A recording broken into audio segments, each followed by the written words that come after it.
আজকে আমরা নিয়মিত পরিদর্শনে আমরা শাহজাহানপুর ঝিল পরিদর্শন করেছি। সেটা পরিষ্কার কার্যক্রম নেওয়া হয়েছে, পরিষ্কার পরিচ্ছন্নতা, এবং সেখানে আমরা সেই শাহজাহানপুর ঝিল আমরা নান্দনিক পরিবেশ সৃষ্টি করছি। সেখানে হাঁটার পর সেখানে সেই কার্যক্রম আমরা নিয়েছি। ইনশাআল্লাহ বছর সেখানে কাজ শুরু হবে, আমাদের করা হয়েছে। তারপরে আমরা আমাদের দীর্ঘদিন ধরে অকল্পিত আমাদের বীর মুক্তিযোদ্ধা উড়াল সামাজিক অনুষ্ঠান কেন্দ্র কমিউনিটি সেন্টার সেটা ল্যাব দখল করেছিল, সেটা তারা সরে গিয়েছে, আমাদের কাছে আবার হস্তান্তর করেছে 20 বছর উপরে। আমরা সেটা সংস্কারের জন্য আমরা পরিদর্শন করেছি। আমরা সংস্কার করেছি এলাকাবাসী, বিশেষ করে 24 নম্বর ওয়ার্ড এলাকাবাসীর জন্য উন্মুক্ত করে দিই। পরে আমরা আজকে আমাদের যে নিয়মিত অভিযান আমরা শুরু করেছি এডিস মশার মৌসুমকে সামনে রেখে ডেঙ্গু রোগকে প্রতিরোধ করার জন্য তারই কর্মপরিকল্পনা অনুযায়ী আমরা আজকে এই শেরেবাংলা বিদ্যালয় আমরা এখানে এসেছি। দৈনন্দিন নিয়মিত আমাদের মশককর্মীরা সকালে বিকেলে কাজ করে চলেছে। এছাড়া আমরা মে মাসেই সকল সংশ্লিষ্ট সংস্থা কর্তৃপক্ষ তাদেরকে নিয়ে মত বিনিময় করেছি, আমরা দিক নির্দেশনা দিয়েছি। আমাদের মন্ত্রণালয় থেকেও সভা করা হয়েছে, দিক নির্দেশনা দিয়েছি। তার ফলশ্রুতিতে যেহেতু এবছর বিশেষজ্ঞরা আশঙ্কা করেছেন, শঙ্কা প্রকাশ করেছেন যে এবার ডেঙ্গুর প্রকোপটা গত বছরের চেয়েও বেশি হতে পারে, সেই সংখ্যাকে আমলে নিয়ে আমরা আমাদের কর্মপরিকল্পনা কার্যক্রমকে আরও আমরা বিস্তৃত করেছি, যাতে করে আমরা এই ডেঙ্গুর রোগ এডিস মশার বিস্তারকে আমরা নিয়ন্ত্রণে রাখতে পারি।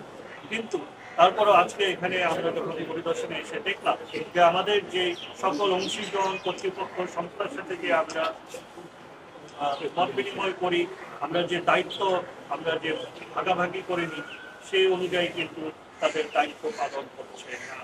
আমরা এখানে এসে দেখলাম, সরেজমিন দেখলাম,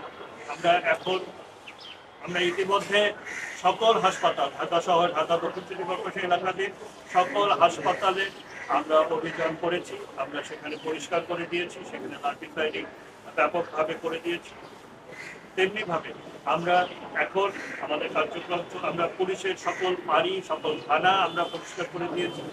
এখন আমাদের বিশেষ অভিযান চলছে হলো বিদ্যালয়, প্রাথমিক বিদ্যালয়, উচ্চ মাধ্যমিক বিদ্যালয়, প্রত্যেকটা ওয়ার্ডে কিন্তু এই দিনে সকল বিদ্যালয় মহাবিদ্যালয়ে কাজ চলছে। ইতিমধ্যে আমরা টানা 2 দিন করেছি, আজকেও আমরা করবো, এরপরে আরও 2 দিন আমরা করব। যদি ব্লিচিং পাউডার লাগে, যদি তেল লাগে, যদি কেরোসিন লাগে, যা যা সামগ্রী লাগবে, লার্ভিসাইড লাগে, অ্যাডাল্টিসাইড লাগে, এগুলো দিতে কিন্তু আমরা প্রস্তুত। এবং আমাদেরকে জানানোর সাথে সাথে আমাদের কর্মী বাহিনী দিয়েই কিন্তু আমরা তাদেরকে সহযোগিতা করতে পারি, কিন্তু তাদের সেই দায়িত্বটা অবশ্যই নিতে হবে। আজকে স্কুলের যে নির্মাণ ভবন দেখুন, তো এরকম তো আরো অনেক স্কুল আছে যেখানে নির্মাণ ভবন রয়েছে, তো ওইসব কোনো ধরনের কার্যক্রম আপনারা করেছেন, মানে প্ল্যান আছে, পরিকল্পনা আছে? আমরা এই বিশেষ অভিযান করছি, কিন্তু মূলত এক হলো তাদের সচেতনতা বৃদ্ধি, দ্বিতীয় হলো তাদের দায়িত্বশীলতা যেন পরিপূর্ণ হয়। আমরা ইতিমধ্যে কিন্তু ঢাকা দক্ষিণ সিটি কর্পোরেশন এলাকায় 400টি বিদ্যালয় আমরা অভিযান সম্পন্ন করেছি। আরও বাকি যে আজকে যে চলছে প্রত্যেকটি ওয়ার্ডে যে বিদ্যালয় আছে, আমার সামনে আরও 2 দিন আমরা পেয়েছি, যে 2 দিনে আমরা। সুতরাং আমাদের এই কার্যক্রমটা কিন্তু এই ভরা মৌসুমের আগে আমরা যেন পরিষ্কার করতে পারি, লার্ভিসাইড যেন কমিয়ে আনতে পারি, লার্ভা যেন কমিয়ে আনতে পারি। কিন্তু যেই কর্তৃপক্ষ সংস্থাগুলো রয়েছে, বিশেষ করে যাদের নির্মাণাধীন ভবনগুলো রয়েছে, তারা যদি এগিয়ে না আসে, তারা যদি দায়িত্বশীল ভূমিকা পালন না করে, আজকে এখানে এসে আপনারা সরেজমিন দেখেছেন যে কি অবহেলা, গাফিলতি, দায়িত্বহীনতা, এটা থেকে আমাদেরকে বেরিয়ে আসে।